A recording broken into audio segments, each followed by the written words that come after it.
America के उपराष्ट्रपति JD Vance ने ईरान को अब धमकी भरे अंदाज में कहा है कि अगर ईरान ने फिर झूठ बोला, अगर ईरान ने फिर धोखा दिया और सीजफायर को तोड़ा, तो ये वो जान ले कि डोनाल्ड ट्रंप के साथ खिलवाड़ ईरान को महंगा पड़ेगा। सुनिए।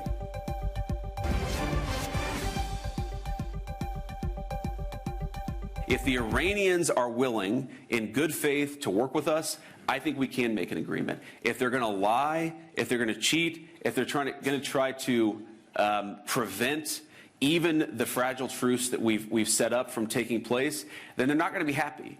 Because what the president has also shown is that we still have clear military, diplomatic, and maybe most importantly, we have extraordinary economic leverage. So the president has told us not to use those tools. He's told us to come to the negotiating table. But if the Iranians don't do the exact same thing, they're going to find out that the president of the United States is not one to mess around.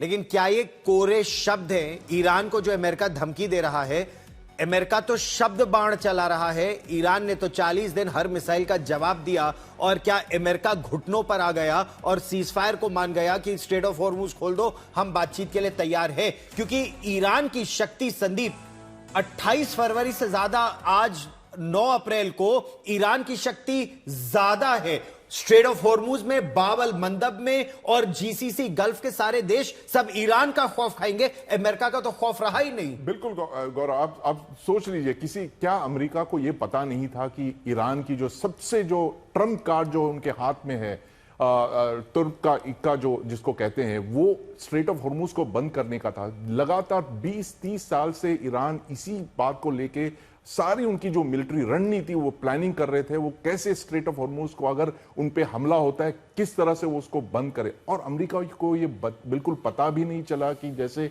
रातों रात उन्होंने बंद कर दिया straight of Hormuz. और जिस तरह से एक आउट ऑफ सिलेबस क्वेश्चन जिसको हम कहते हैं, वो ईरान ने अमेरिका के सामने ही नहीं, पूरे दुनिया के सामने उन्होंने ये ट्रम्प कार्ड फेंक दिया और किसी को इसका जवाब नहीं था। आप सोच लीजिए, दुनिया की सबसे शक्तिशाली देश जो है जी, उसको ईरान के सामने घुटना टेकना पड़ा।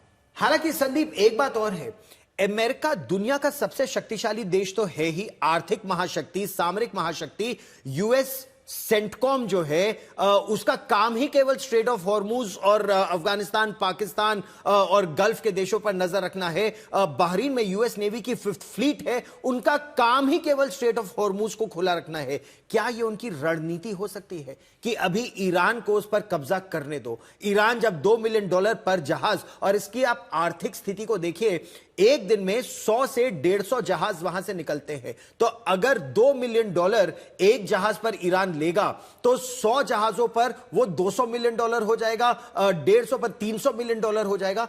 अमेरिका उसके साथ 50-50 का व्यापार कर लेगा या फिर पूरे स्ट्रेट ऑफ हॉर्मुज को अपने कब्जे में कर लेगा। कहीं उसकी ये बड़ी चाल तो नहीं? ये भी हो सकता है गौरव, हम इसको डिस्काउंट नहीं कर सकते, क्योंकि जो एक ट्रांजैक्शनल सरकार आ गई है वॉशिंगटन में डोनाल्ड ट्रंप के रेजीम में, वो हमें ये सारी बातें जो है उसको फैक्टर इन करना चाहिए। क्योंकि देख लीजिए, आप जैसे बता रहे हैं कि हर जहाज पे अगर $2 मिलियन वो चार्ज करते हैं, तो साल में ईरान जितनी तेल से एक्सपोर्ट कमाती है, वो सिर्फ जहाज के टोल पे ही वो उतना पैसा कमा सकते हैं। आप सोच सकते, आप अगर वो चाहें तो यहां से ज्यादा पैसा बना सकते हैं।